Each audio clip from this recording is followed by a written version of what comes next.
ওয়ালাইকুম রহমতুল্লাহ।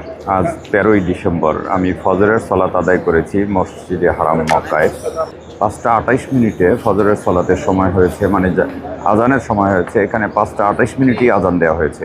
13-14 মিনিট পরে সলাৎ শুরু হয়েছে। ফজরের সলাতের যখন আমরা সালাম ফিরিয়েছি, সালাম ফিরিয়ে দেখলাম তখনও সূর্য ওঠার 56 মিনিট বাকি আছে।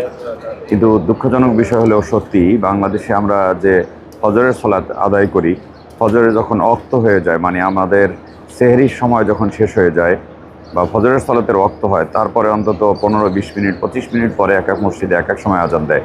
আবার সলাত হয় ফজরের যখন ওয়াক্ত হয় তার অন্তত 40-45-50 মিনিট পরে। তার মানে যারা একটু তাহাজ্জুদের সলাত আদায় করেন অথবা যারা নফল সিয়াম পালন করেন, তাদের জন্য মসজিদে গিয়ে যদি জামাতে ফজরের সলাত আদায় করতে হয়, সেজন্য অন্তত প্রায় 1 ঘন্টা অপেক্ষা করতে হয়।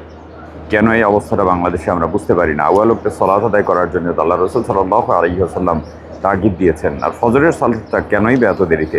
আল্লাহ তাআলা রব্বুল আলামিন আমাদেরকে সবাইকে বিষয়গুলো বোঝার এবং বাংলাদেশে এই পরিবর্তনগুলো আনার তৌফিক দান করুন। আমিন। আসসালামু আলাইকুম রহমতুল্লাহি ওয়া বারাকাতুহু।